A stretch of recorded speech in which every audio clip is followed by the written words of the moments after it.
She needs to leave. Right now. That's what the security guard said, not quietly, not discreetly, but loud enough for the entire waiting room to hear. His voice echoed down the cold, overlit hallway of Mercy West Medical Center's ER entrance like a slap. Sharp. Public. Unmistakable. And yet, Dr. Nadine Carter didn't flinch. She stood still in her navy blue scrubs, white coat in one hand, hospital badge clipped neatly to her pocket. Her hair was pulled back in a tight bun. Her expression was calm. Controlled. But if you looked close, you'd see it, the tightness in her jaw, the heat behind her eyes. The security guard, a barrel-chested man with a too-tight vest and a walkie crackling on his hip, pointed again. I said step back. This area's for medical staff only. I am medical staff, she said, clearly. I'm Dr. Carter. Trauma surgery. Yeah? And I'm Beyonce. He smirked, not even checking her badge. You need to leave before we call the cops. It wasn't just what he said. It was how he said it. Like she was a liar. Like she was a threat. Like the idea of a black woman in scrubs, showing up at 7:53 a.m. through the staff entrance, was too outrageous to be possible. Behind him, a white nurse peeked around the corner, lips pursed. Another administrator hovered near the elevator, silent. Watching. No one stepped in. No one corrected him. Not yet. But they would. Because in less than 10 minutes, Dr. Nadine Carter wasn't just going to walk through that ER entrance. She was going to own it. Before we go deeper, let me ask you something. Have you ever had to prove your qualifications to someone who wouldn't even read your name tag? Have you ever walked into a space designed for healing, only to be treated like a threat? If this story hits you already, if you've ever been doubted, profiled, or silenced in a room you worked your whole life to enter, then hit that like button, share this with someone who needs it, and let's go deeper. Because what happened in that ER next changed everything. The guard placed a hand on his holster. It wasn't subtle. Ma'am, he said, emphasizing the word like it was an insult. I'm not going to ask again. Nadine raised her chin.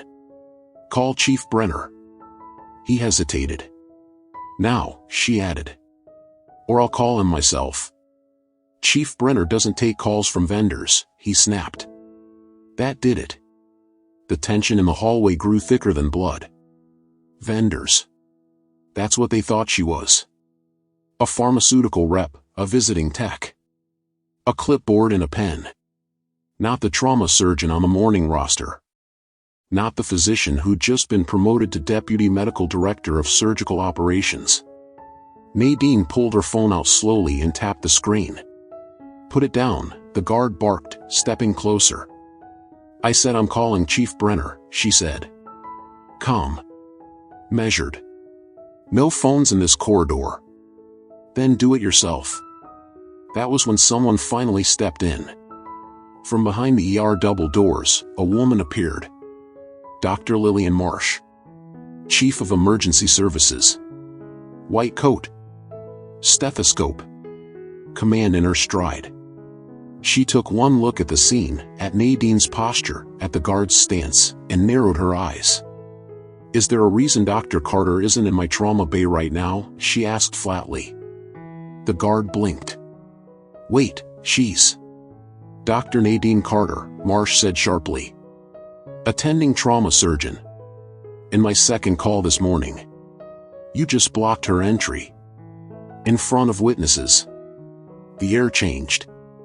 Nadine didn't smile. She didn't gloat. She just walked past the guard, brushed through the swinging ER doors, and disappeared into the trauma bay like the whole thing never happened. But inside? Inside, something had shifted. Because this wasn't the first time. And this time, she was done being silent. The trauma bay was already prepped. Gurney rolled in. Monitors humming. Nurses in motion. And at the center of it all, Nadine moved like gravity, not loud, not rushed, but in complete command of every inch around her. The patient was a mid-30s male with a ruptured spleen from a car wreck on the I-10. Blood pressure dropping. Seconds mattered. While an intern hesitated with the crash cart, Nadine stepped in and issued orders clean and quick. For unit's own egg, stat. Get me an NG tube and alert the OR. We're moving. And someone page anesthesiology before I do it myself. Within 30 seconds, the energy shifted. The team locked in. Doubts fell away. Because when Nadine worked, there was no room for indecision. But even with a scalpel in hand, she couldn't shake the sound of that guard's voice. You need to leave. Not questioned. Not verified. Just rejected. She'd been in that same hospital for 7 years. Board certified. Published. On track to be full medical director by fall. And still, one uniform and a clipboard could erase all of that in a blink. The surgery went smooth. No complications. No surprises. And still, Nadine found herself gripping the sink in the scrub room afterward, shoulders tight, head down. You okay? The voice belonged to Dr. Lillian Marsh. She stood near the door, arms crossed, watching her. I'm fine, Nadine replied. Too fast. Marsh stepped closer. I heard what he said. Nadine didn't answer. I also heard he never even looked at your badge. Still nothing. Then Marsh added, You're lucky you still showed up. That made Nadine turn. Showed up? Marsh raised her hands. I didn't mean.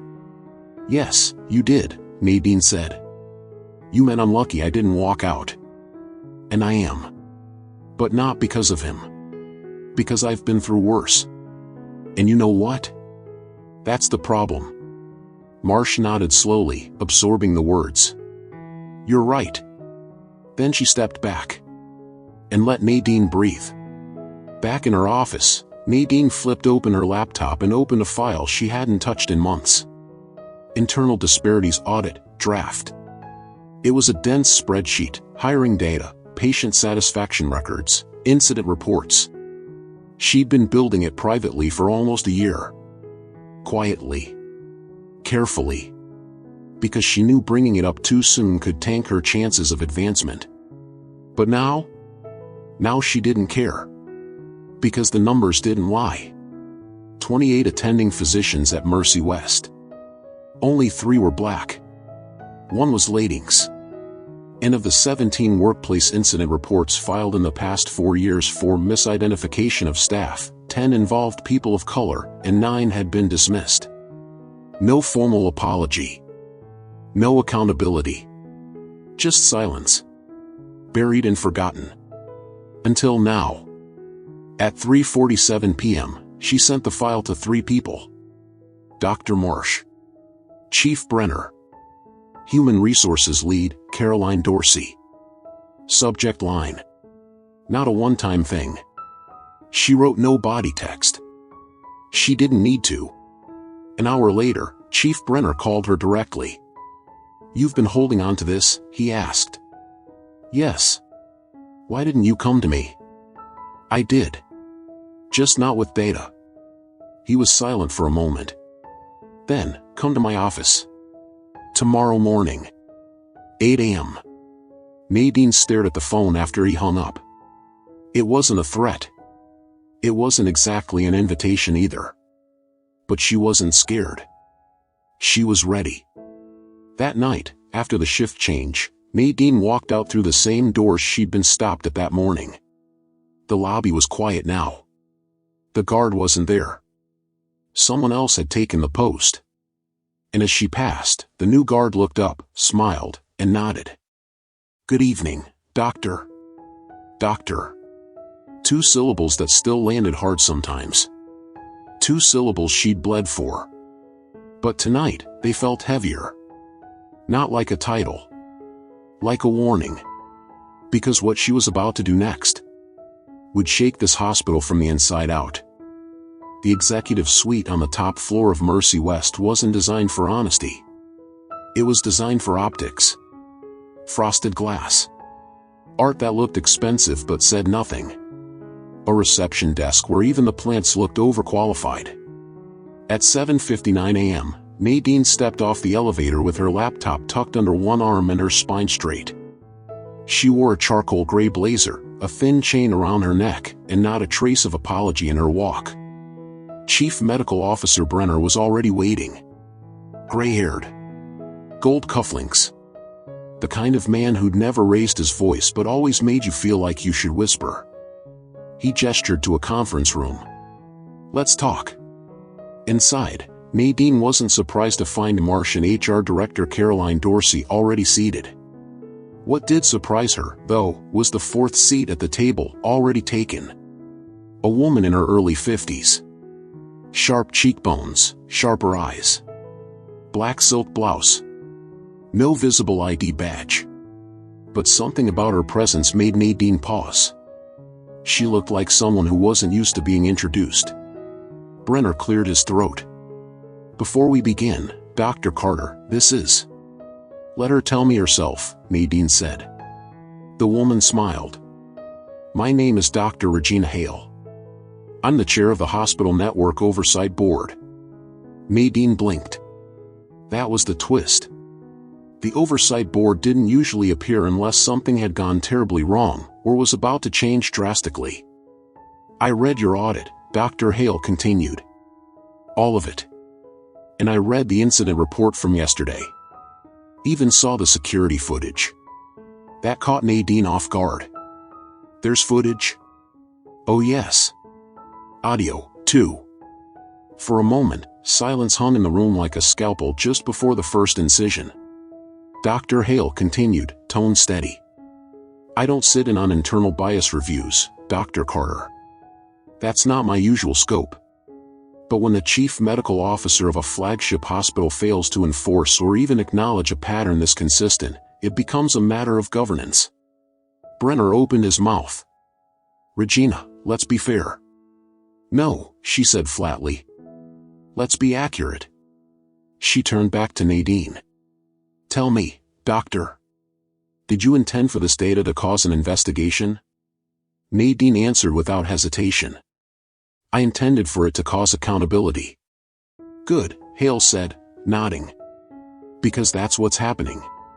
Caroline, the HR director, shifted in her seat. "We do plan to review our processes. Re-educate our teams. We already spoke with the security company." And yet, Nadine cut in, "The man who stopped me still hasn't apologized. Still hasn't been reassigned. And the other 10 reports just like mine? Buried. Until I went digging." Dr. Marsh jumped in then, voice quieter. "To be fair, Dr. Carter." "Stop saying that," Nadine said, looking directly at her. "You keep trying to be fair when the system hasn't been." The room stilled.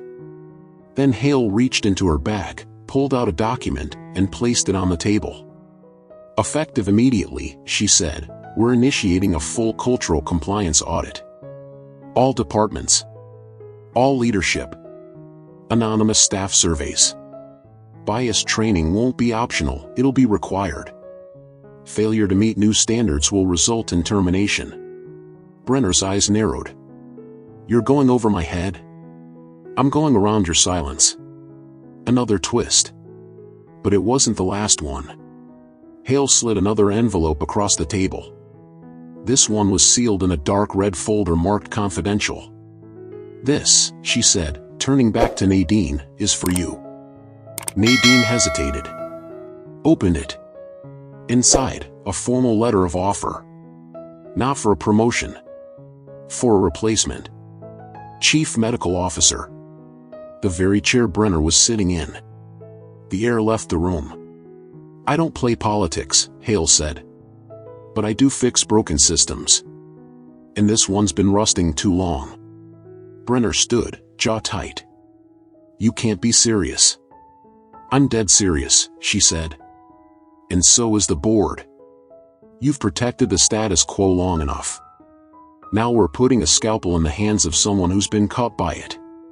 Nadine stared at the paper. Her name. Her future. The weight of what it meant.